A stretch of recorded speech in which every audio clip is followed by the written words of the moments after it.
Welcome everyone to today's Explainer. Look, if you're gearing up for your master's or PhD thesis defense, or even if you're just looking ahead to the culmination of your research journey, you're in exactly the right place. You've probably spent months, actually, let's be real, probably years, just completely immersed in your data, your literature, the whole shebang. But standing in front of a committee to defend it all? Yeah, that can feel incredibly intimidating. Well, today we're going to transform that anxiety into tactical, empowered preparedness. We're breaking down the examiner's playbook to give you the absolute ultimate strategy guide. We're going to help you own your research and completely ace your defense. Okay, let's dive right into this. Because despite all that scary buildup, the horror stories you hear in the graduate lounge, the truth is actually kind of surprisingly simple. Examiners are really only evaluating you on exactly 4 core things. 4, that's it. If you understand these 4 pillars, literally everything else falls right into place. So here's our roadmap. First, the 4 golden rules. Then, mastering fundamental questions, followed by handling tough curveballs. After that, we'll dive into the ultimate lifeline, and finally, we'll wrap up with defense day protocols and your pre-defense checklist. All right, let's get right to it. Section 1, the 4 golden rules, also known as the examiner's secret rubric. This right here is the absolute foundation of your entire defense philosophy. So, what are they? 1, do you understand the problem? 2, do you understand the methodology? 3, can you justify your decisions? And 4, can you critically evaluate your own work? Now notice what's totally missing from this list. Memorizing your entire thesis word for word. It's just not there. The committee really wants to see a student who confidently explains why they made their choices, someone who acknowledges their limitations honestly, and who just shows total ownership of their research.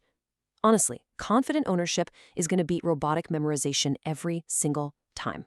Okay, let's move to section 2 and see how this builds. Mastering fundamental questions, or as I like to call them, the expected plays. So the absolute ultimate opening question you'll get is, what motivated you to conduct this research? Examiners love using this right out of the gate just to test the waters. They want to see if you actually understand your core research problem or, if you just blindly followed instructions from an advisor. And here is the exact formula for the perfect answer. You don't need some massive Lord of the Rings style backstory here. Just hit these 3 beats. First, identify the existing gap in the literature. Previous studies focused heavily on X.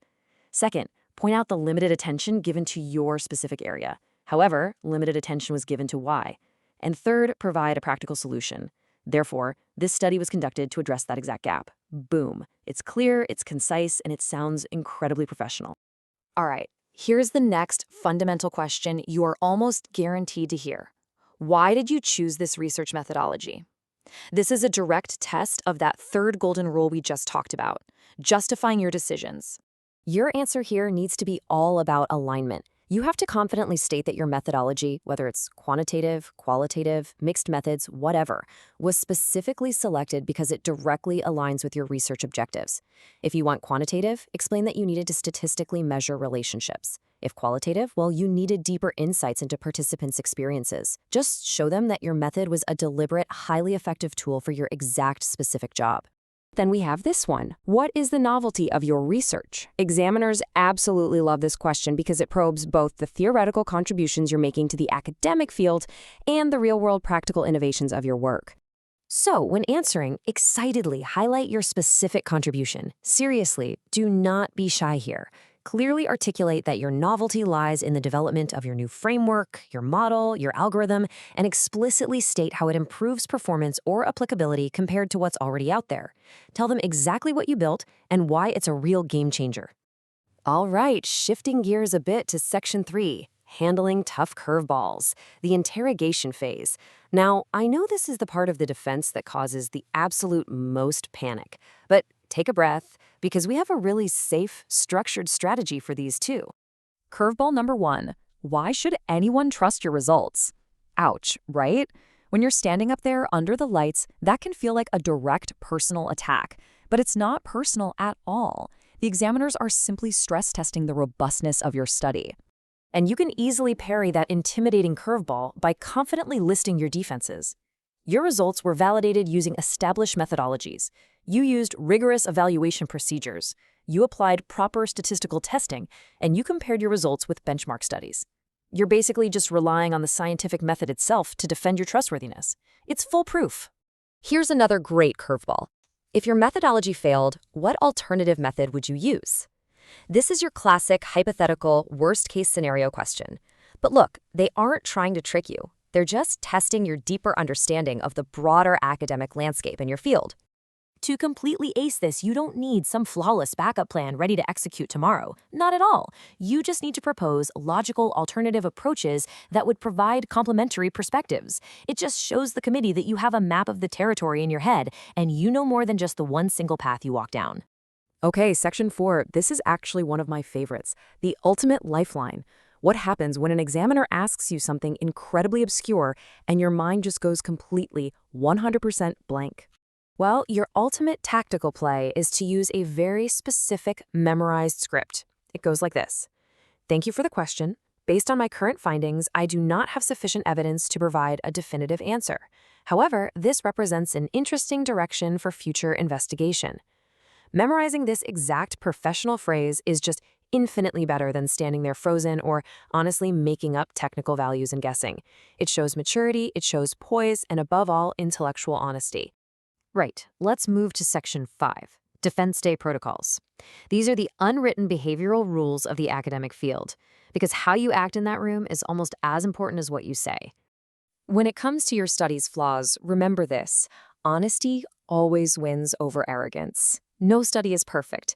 An examiner will fiercely respect a candidate who honestly admits to, say, a limited sample size. But if you walk in and claim there are absolutely no limitations, you are practically begging the committee to tear your methodology apart. Similarly, you've got to stay calm and confident and always support your answers with evidence. Never, ever argue emotionally. And definitely don't blame your supervisors or complain that the lab computer crashed. You are stepping into that room as a junior colleague to the examiners. Cool, collected professionals take responsibility for their work. Panicked students point fingers. And finally, Section 6, the pre-defense checklist. Before you step in, these are the actionable, final polish steps you absolutely need to take in the days and hours before the big event. Just check these off one by one.